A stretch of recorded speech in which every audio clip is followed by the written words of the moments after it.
The Georgia Bulldogs pick up a huge win in Week 12 of the college football season. They take down number 7 Tennessee 31-17 as the 12th ranked Bulldogs improved to 8-2. Tennessee falls to 8-2, and the SEC chaos scenario is very much alive with just a couple of weeks to go. My name is Harrison Graham. Welcome into Verts. We're going to talk about this one plus every other notable thing that happened during this week. Couple of games still going on right now. BYU looking to remain unbeaten in the Big 12. They're taking on Kansas out in Provo. We got you covered every single day with the latest college football and NFL news, reaction, game takeaways, everything else surrounding both sports. If you're interested in that, hit that subscribe button. We will continue to bring you more content. The more subs we get, more videos we can do. Once we reach 5,000 subs, we're like 400 and change away. We could start working in some live streams. We'd love to do some college football playoff live shows, so lock in with us. All right, Georgia gets a huge win, 31-17, and you got to give credit where credit is due. And Carson Beck, the Georgia quarterback, has taken a lot of heat this season. He entered the year as a potential number 1 overall pick in the NFL draft, started well in that Week 1 win over Clemson, and really since then has been all over the place. He's had some moments, but I think the last 6 weeks heading into tonight, he had more interceptions than touchdown passes. I mean, it had gotten so out of hand that I wondered if things got ugly tonight, could Kirby Smart bench him for Jaden Rashada or somebody else? I even tweeted that out because Tennessee got out to a 10-0 lead early, but he steadied the ship, and I thought he had maybe his best game of the season. The first touchdown he threw seemed to kind of settle him in because he layered a ball perfectly over the linebackers and before the safety, converging on the little skinny post, and I was like, that's an NFL throw. That's a throw that had scouts salivating about this kid coming into the season. And look, I'm not sitting here acting like Carson Beck should be back in the number 1 overall pick discussion or anything after one game. But what I will say is this was a must-win for Georgia to really keep their playoff hopes alive. If they lose their third game tonight, I'm not saying they're done because they do have a win over Texas and Austin, but they would need a significant amount of help. And now, all of a sudden, they're probably pretty comfortable. They're going to leapfrog Tennessee. They'll move up at least 2, 3, 4 spots. I would imagine they're 8th or 9th in next week's college football playoff rankings. And if they win their final 2 games, which looking at their schedule real quick, I know they have Georgia Tech. Let's see who their other game is. UMass next week. They're going to be in the playoffs now. Are they going to make the SEC championship? Probably not, but like Chris Fowler said, maybe that's a good thing because if Georgia wins their final 2 games, they will probably finish somewhere between 5 and 8, and if they get a seed 5 through 8, then they will host a first-round playoff game in Athens, and they'll have 3 weeks off after these next 2 games, which they should handle pretty easily. Georgia Tech's feisty, so they still need to take care of business there, but assuming they do and go 10-2, they are a lock to make the playoff at 10-2 with wins over Texas and Tennessee. I mean, that's going to get you in the SEC. So, massive win for them. Another stinker for Josh Heupel against Georgia. It was 17-all at halftime. They came out hot and looks pretty good early. They were running the ball with Sampson, but it seems like once Kirby makes an adjustment after Heupel gets off his opening game script, he just can't figure out this defense. I mean, Kirby owns Heupel now. I think Heupel's 0-4 against Kirby. Now, Tennessee, I still think, is in a pretty good spot. They've got that win over Alabama. They play UTEP next week, which they will win barring a disaster.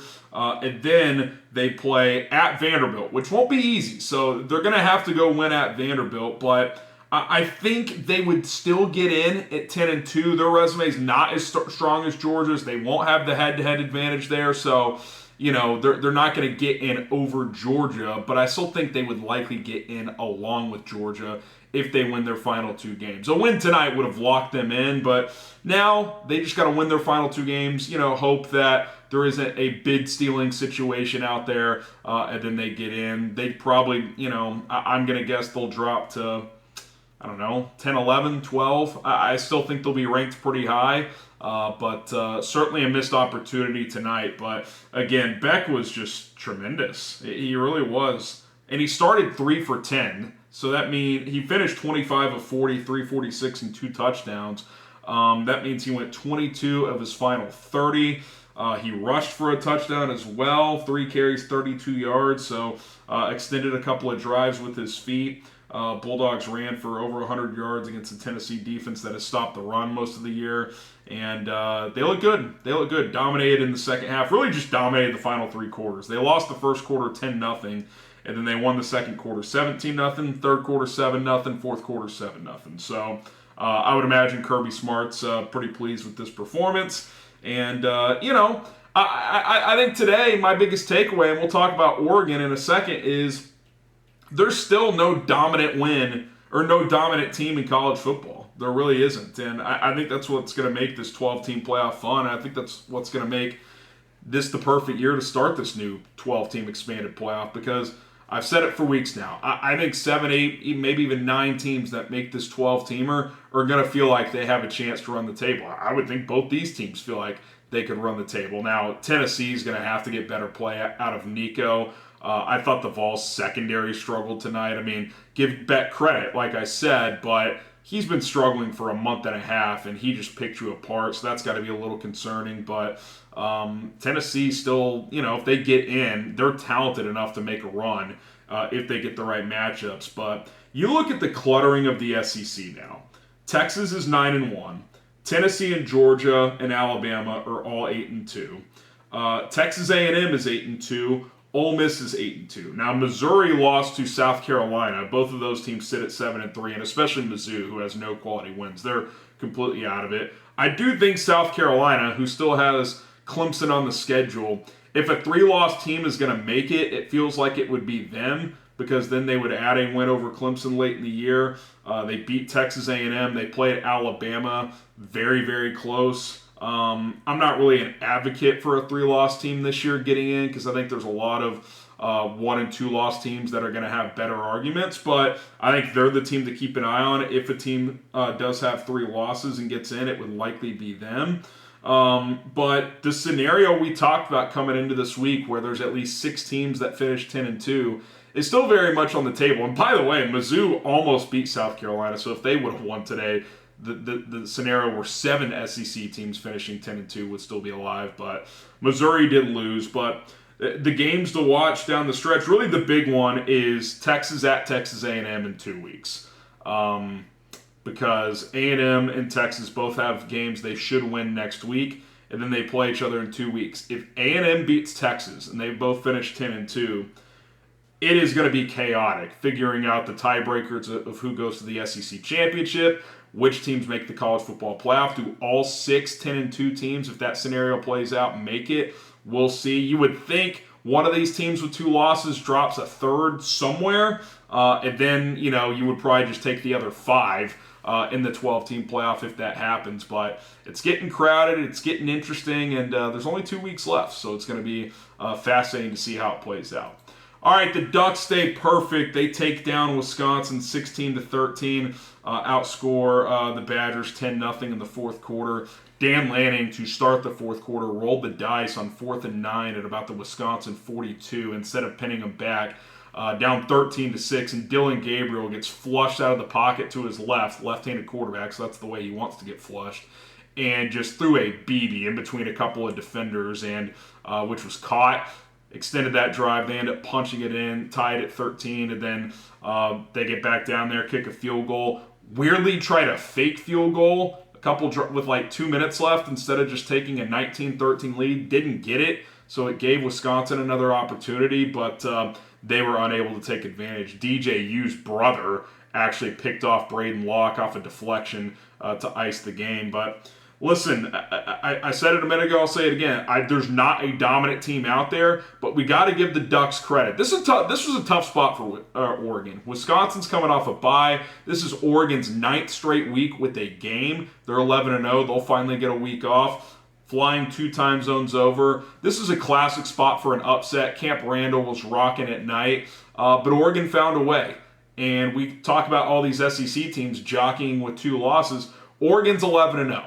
And there's something to be said for that. So winning today basically locks them into the playoff. Even if they were to lose their final game of the season, I don't think it would matter. I don't even know who they play, actually, next week. Let me go ahead and take a look here. But I think at 11-0, a win over Ohio State, a win over Boise State, the highest-ranked Group of 5 team, they ended up winning again today. They play Washington at home. So even if they suffered an upset there, I'm not sure it would matter. But that's a game they'll be favored in as well. The Ducks are rolling, man. It doesn't always have to be pretty. I think this year's is proof of that. And they're 11-0 and 1 game away from a perfect 12-0 regular season. And if they get to 12-0, well, then they're really locked into the playoff. But they're still going to play to win the Big Ten championship because you want that first-round bye. Remember, the 4 highest-ranked conference champions secure a bye in the college football playoff, which Oregon would certainly want. So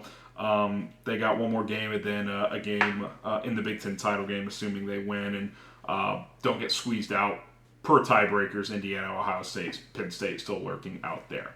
Okay, let's talk about Brian Kelly. LSU is now 6-4.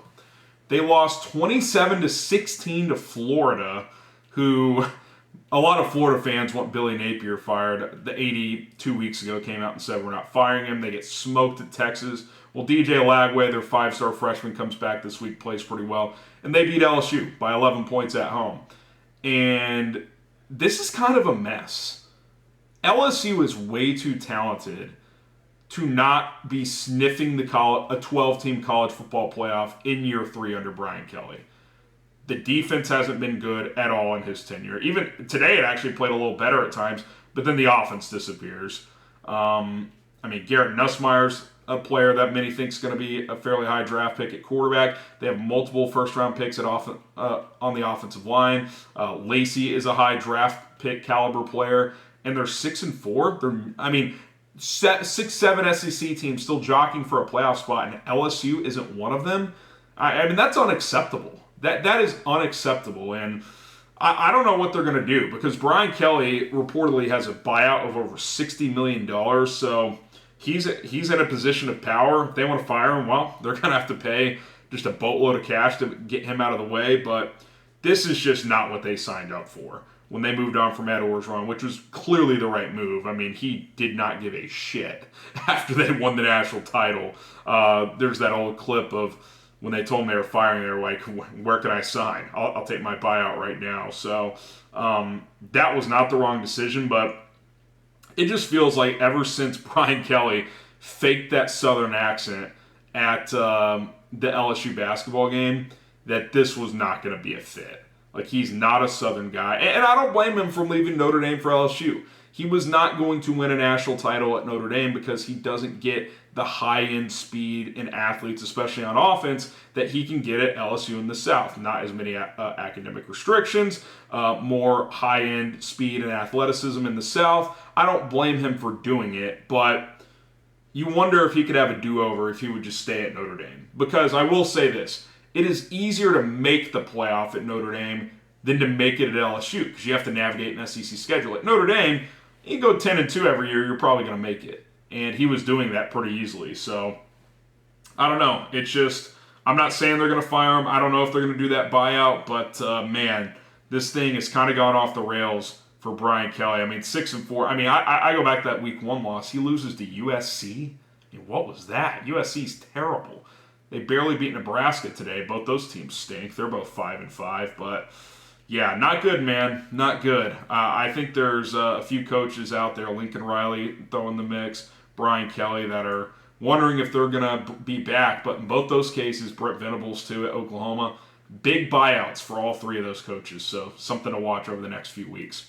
All right, some more college football reaction. Do just want to mention this. So BYU leads Kansas 10-7 late in the first half. Jayhawks only 3-6 on the year, but they've been playing a lot better recently. Beat Iowa State last week. They're actually in the red zone with the chance to either tie it or take the lead late in the first half. So keep an eye on that one. A lot of chalk otherwise. Texas takes care of business against Arkansas. Penn State hammers Purdue. Notre Dame beats Virginia. They're 2 wins away. Notre Dame Army next week. That's a big one for both teams. If Army can beat Notre Dame, I think they could enter the group of 6 automatic berth discussion along with Boise State. Keep an eye on that. Speaking of Boise State, they pull away late from San Jose State, 42-21. 3 more touchdowns for Ashton Genty, Heisman hopeful. SMU beats Boston College. A&M rolls New Mexico State. Interesting team in the Big 12 that no one's talking about. Arizona State is 8-2. They went into Manhattan and beat Kansas State 24-14.